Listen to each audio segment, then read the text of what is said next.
Hello everybody, Lord Josh here once again. Very often when one is discussing magic, spirituality and mysticism, magicians tend to focus too much on the technical aspects of rituals, paying too much attention to the complexities rather than the core idea, the true magic, which is not defined by rules, rites and laws, but by feelings, emotions and experiences. If one becomes overly obsessed in how to pronounce the names of the deities or how to emulate the magical success of other magicians, practitioners will lose their way, the Tao. When the way is lost, the magic itself also becomes lost. The best way to explain it is like this. In my ritual videos, people will often point out and laugh at my rather dramatic and enthusiastic facial expressions and body language. They don't understand what I am thinking and feeling during these moments. These are the moments where I become one with the winds that I am summoning. Is the wind riding me or am I riding the wind? The answer is neither. We are both assisting each other. When I call forth the rains, I dissolve myself into the rain. My identity as Lord Josh Allen becomes water. I effectively become the element that I'm working with. At these crucial moments, the magic and the magician become one. They become unified. There is no separation between the weather and the sorcerer. So when you see me in these moments, do you really think I am thinking about laws, rules, steps, what I should be doing next? No. There is no thinking going on here really, just feeling, enjoying the magic, enjoying the moment. This is what makes the whole process worthwhile. These incredibly simple but powerful experiences that are priceless. This is what I want you to remember as I expand this new video series. Welcome to Taoist weather magic for beginners. The whole objective of this series is to show you that weather magic does not have to be so complicated. Sure, the advanced level workings that I do, such as summoning storms and hail, are very challenging, but not every weather spell is like this. As an expert within this field, one should start practicing weather magic that is both safe and low risk. In this video, I will teach you how to set up an outdoor altar and how to select an appropriate robe. To begin, people will naturally ask, why should I practice Taoist weather magic? Indeed, many simply believe that weather magic is just based on changing the external world for no good reason. This couldn't be further from the truth. Each weather type corresponds to an emotion, as within so without. In Taoism, everything is a microcosm of everything else. What happens internally will manifest externally and vice versa. If you can tame the storms of your own psyche, if you can quiet down the rainfall in your own mind, and if you are able to control the atmospheric pressure of your daily stressful life, then you can have mastery over the self. The magician may wish to summon rain in order to wash away negativity, cleanse and purify themselves from toxic situations or people. Calling the rains can be used to water the seeds of creativity and create new ideas. If you imagine that your mind is like that of a seed in soil, then the coming rains will water that soil, enabling the seed to flourish, allowing creativity to grow. You can visualize this as you stand in the rain that you have created. As it soaks into your skin, it will nourish your body and mind. You can use rain to wash away illness, self-doubt, addictions, and depression. If you are feeling sad and low, rain can wash this away for you. Once the rain has been successfully summoned, one should know how to call upon the sun. Rain may feed the plant, but the rays of the sun will help it grow. Your body and mind will benefit from the warmth of the sunlight. Such warmth could be used to stimulate your mind. It can be used to attract masculine yang qi, which is beneficial for being more extroverted, more energetic, assertive, and lively. If you struggle with low self-esteem and low confidence, the sun will boost your self-belief. Those who have a good work ethic enjoy the powers of the sun because it helps get things done. Consider the sun a more healthy alternative to a cup of coffee. It's very stimulating. Be careful that the weather does not get too warm, though. Everything in moderation. In order to keep things cool, a healthy wind should be summoned. One could use an auspicious southeastern wind to blow away bad luck, blow away the old and bring in the new. Wind is used for new beginnings. Wind is great for manifesting job opportunities. You've all heard of windfall. Certain wind directions help with attracting job promotions, making business connections, and generally speeding up something that is taking a long time. So if you haven't seen someone you love for a while because they are away for a few weeks, wind can be summoned to make the passage of time feel much shorter. Wind has the tendency to make time fly by very quickly. The wind directions of southeast, south, and east, these are known as the three benign winds. They can be called to consecrate objects. Holding a ritual object in an eastern wind, for example, will charge the object with beneficial qi. Therefore, you can consider it to be blessed and ready for altar work. If you want to calm yourself, let's say you are suffering from anxiety, you are nervous about an upcoming test, you can lower the temperature, cool the atmosphere, therefore cool the situation. This also works well if you are angry. Ancient Taoists believed that thunder and lightning had the magical properties of exorcising demons. Lightning was viewed as the fire of heaven. A practitioner may summon the powers of thunder and lightning in an attempt to overcome his or her own personal demons. So don't just think about the external demonic entities. In my opinion, the worst demons are the ones you have living inside of you. Keeping a jar or a bottle of storm water is very useful for warding away yin spirits and stopping them from entering your house. Snow, ice, and frost are all connected to memories, dreams, experiences of the distant past, and nostalgia. So if you have problems with a traumatic experience in the past and you want to move on with your life because it's making your present too stressful, you could call forth wintry elements, summon them forth, allow them to solidify and freeze, and then project your memories into the snow and ice using strong visualization. Imagine all of the feelings and memories traveling from your head down to your feet and then exiting into the snow. Then call forth the sun and melt the snow and ice. You then visualize all of those awful memories melting and disappearing. Therefore, they no longer have power and authority over you. Such workings are great for people dealing with difficult problems like PTSD, post-traumatic stress disorder. The body's organs and the weather are deeply connected as well. The gallbladder relates to the clouds, the liver to the winds, the spleen to thunder, and the kidneys to rain. So knowing the organ correspondences will help if you are suffering from a physical illness where one of these organs just aren't working properly. You can use the appropriate weather type to heal and restore the organ back to balance, but this is quite risky, so I would say try this at a later date. But now you can see that weather magic is so much more than just changing the weather. You are changing your weather, your own internal storms, and each element has to work alongside the other. It's about self-discovery and self-improvement.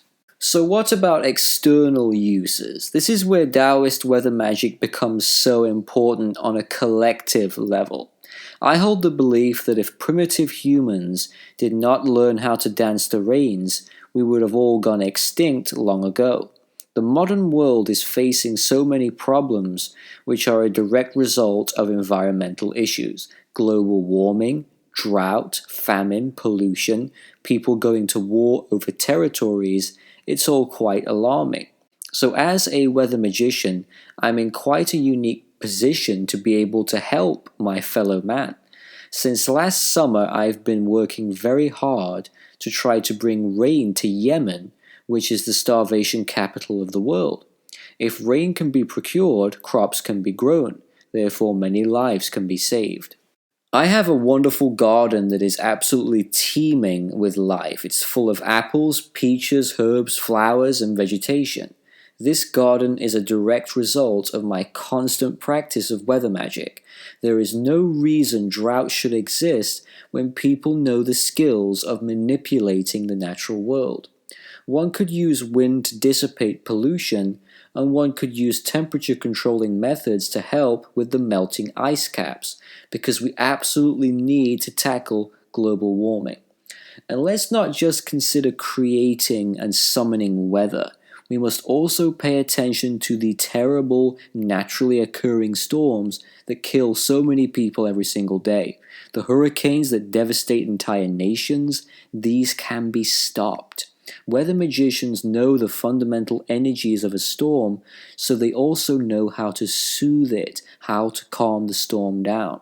Again, such methods of calming and dissipating dangerous weather is incredibly useful. Think of all of the mudslides, earthquakes, and tsunamis that kill so many people. All of this could be helped with proper weather magic. You're not just helping people, you're helping the animals and the earth itself. This magic in the proper hands has the potential to save millions of lives. So now you know some of the inner spiritual uses and some of the outer practical uses of weather magic. Let's focus on accomplishing this. The very first step you should take in becoming a Taoist weather practitioner is selecting the proper attire. Robes are an essential piece to this practice. Now I know what you're thinking.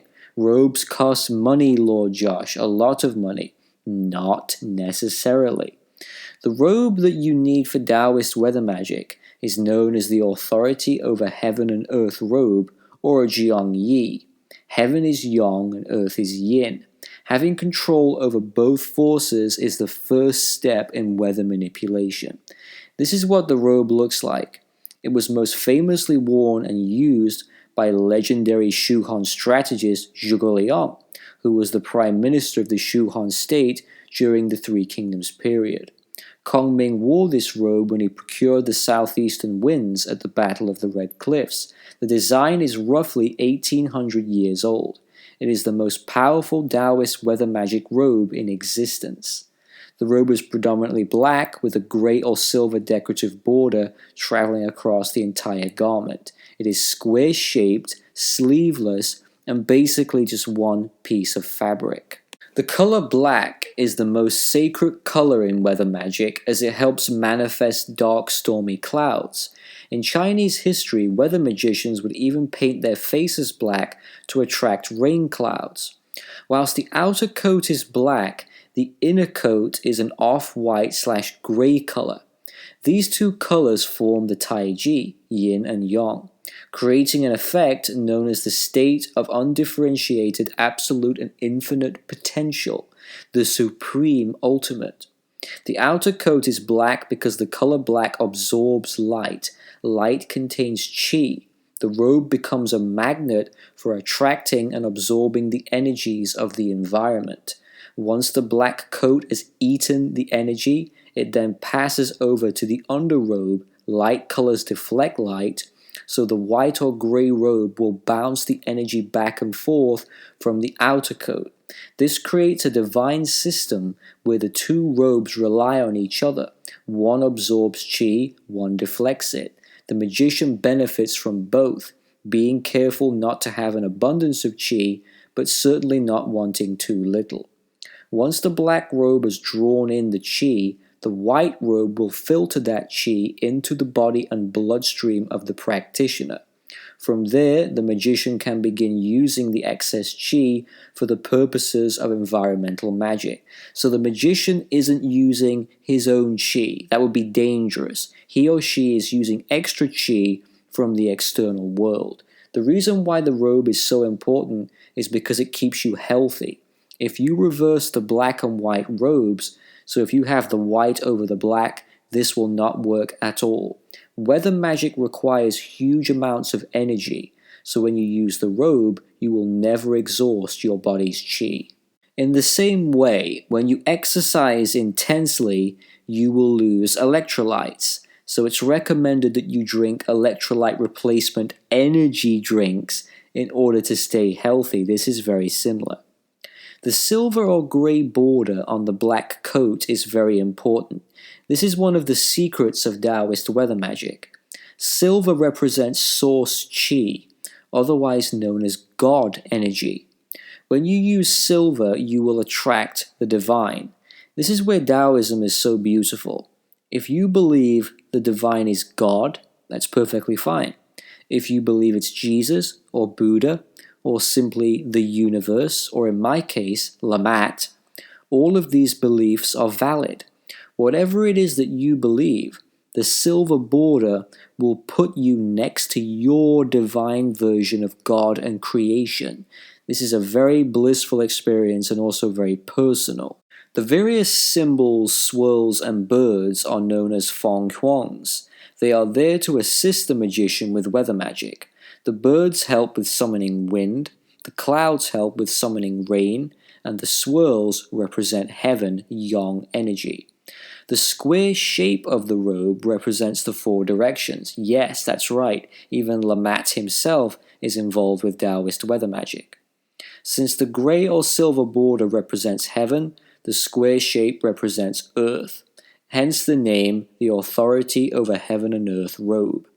In ancient times, this robe was so powerful, the master would often take off his robe and then give it to one of his students. Within seconds of the student putting on the robe for the first time, they would be able to change the weather almost instantly.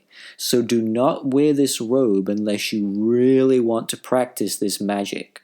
Now, I know what you're thinking. Is it called the Heaven and Earth robe because it costs heaven and earth to buy it? It's true. If you want it to be exactly like this, then yes, you are looking at serious money. But it does not have to be an exact replica, it just needs to be similar. A black robe with a grey border will work just fine. I've put some links in the description for more affordable Taoist robes. Please check them out. On to setting up the Taoist altar. I often get compliments on my outdoor altar, known as the Altar of the Seven Stars. It's a wonderful place full of traditional magical items, candles and incense, and so many objects. But many of the objects you see on here are not entirely essential. They only add to the ritual experience, but you don't need all of them. Setting up a wooden platform like this would be out of reach for most people, but don't worry, we can easily set up an equally powerful altar simply by using a secluded grassy area like this one. This is my power spot or meditation spot. In order to turn this area into a natural area of power, we will need to purify it. In the four corners of the area, you need to place symbolic representations of the four celestial animals of feng shui in their proper cardinal directions. I've made a video on these four directional gods, so please watch it. In short, they are used to balance and harmonize the energy within a room, temple, or altar space. They turn regular spaces into magical spaces.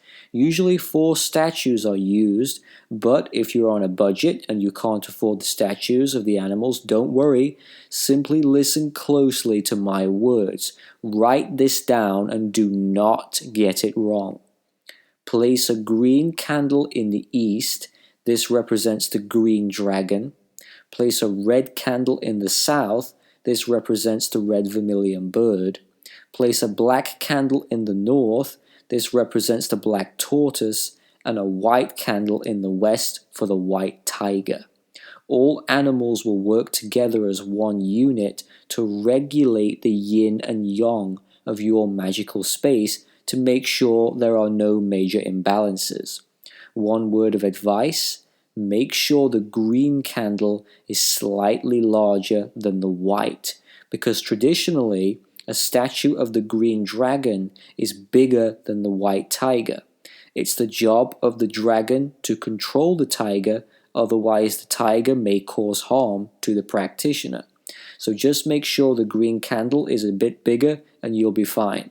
If for whatever reason you can't use candles, then try flags or try different colored fabrics or even try drawings. As long as the 4 animals are color-coded and properly placed in their correct directions, then that will work just fine. So now the animals are regulating yin and yang, but we still haven't purified our ritual space just yet. You will now need to place red sandalwood incense in the 4 directions to create a true sacred space. On the altar table, you should place 2 red candles either side, one representing the sun, the other the moon. The candle on the left is creative, the one on the right destructive.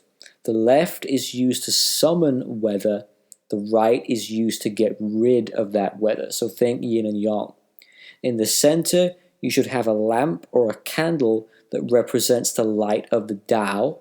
Behind that, an image or a statue of a spirit guardian that you value. In my case, this is Zhigoliang Kongming. Then place an incense burner on the table. You'll also need a jade bowl containing the following crystals: sunstone, malachite, and chrysocolla. They'll protect you if a dangerous storm comes in the area. You'll need a bowl filled with rice and a bowl filled with salt. Lastly, you should have a cup or a chalice filled with consecrated storm water. Now you can see I've got a Kongming fan on the altar as well, but that's just something that I use. That's my own personal talisman.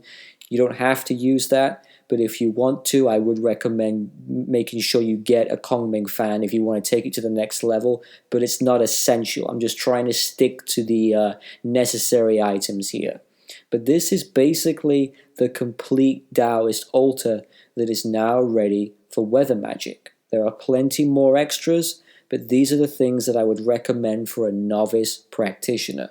If you have too many items too soon, you'll feel overwhelmed. Before you practice any kind of weather magic, I always like to tell people to first practice what I call altar appreciation.